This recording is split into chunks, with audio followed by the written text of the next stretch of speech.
Précédemment, ladies and gentlemen, nous avons voyagé en classe british du début du siècle aux folles années 30, puis aux héroïques années 40. Aujourd'hui, c'est sur une base militaire que va souffler le rythme nouveau de l'après-guerre.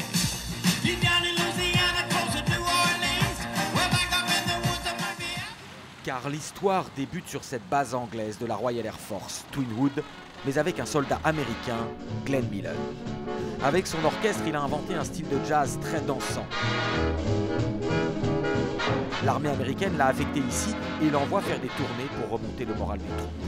Le 15 décembre 1944, il décolle de Twinwood pour aller donner un concert en France libérée. Son avion disparaîtra au-dessus de la Manche. Aujourd'hui, son dernier bureau est religieusement gardé par ses fans. Cette porte n'a pas été ouverte depuis la disparition de Glenn Miller. On l'a scellée depuis. Des fans qui, en sa mémoire, organisent ici chaque année l'un des plus grands festivals de musique et danse vintage du monde. Bien sûr, il y a ce lien ici avec le dernier vol de Glenn Miller, mais ce n'est pas devenu qu'un gigantesque festival de musique, c'est aussi un festival de danse qui attire aussi bien des enfants de 4 ans que des grands-mères.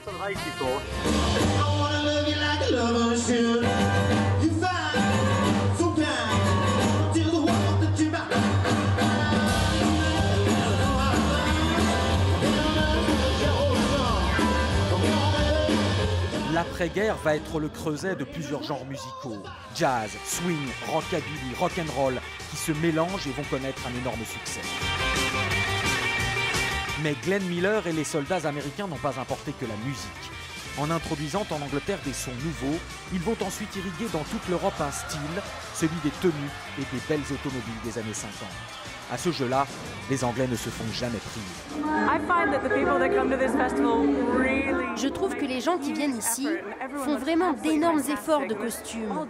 Tout le monde se déguise, des femmes sur leur 31 avec de superbes robes, aux hommes en uniforme. Il y a vraiment tous les styles. Chaque année, le festival honore les meilleurs visiteurs en tenue d'époque. Mister et Miss Vintage Royaume-Uni.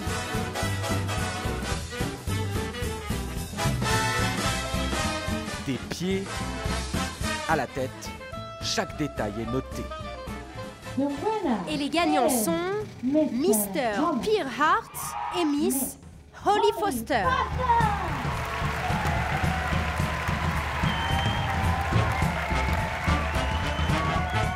Des accessoires ou des coiffures qui, les fans en sont sûrs, reviennent à la mode aujourd'hui. Je pense qu'il y a un gros revival, une renaissance en ce moment. Oui, c'est sûr. Les gens sont très nostalgiques.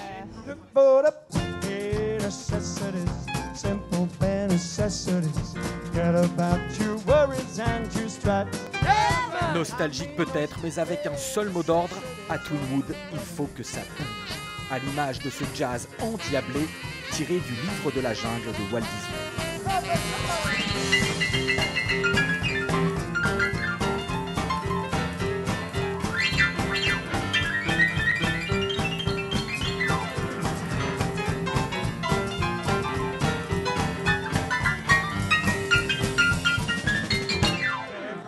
C'est cette énergie, notamment du swing, que sont venus chercher ici et nulle part ailleurs bon nombre de festivaliers français.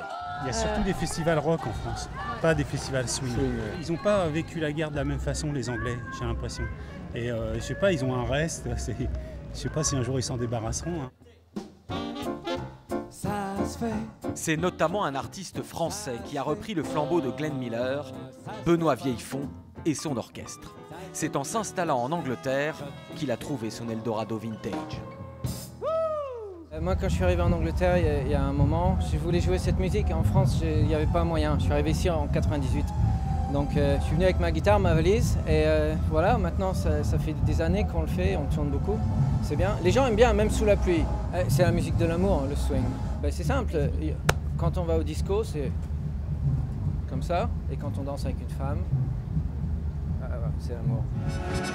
Sex bomb, you're a sex bomb.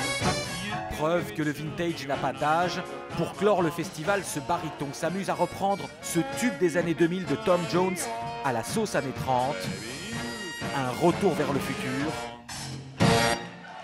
pour un dernier pied de nez à la modernité.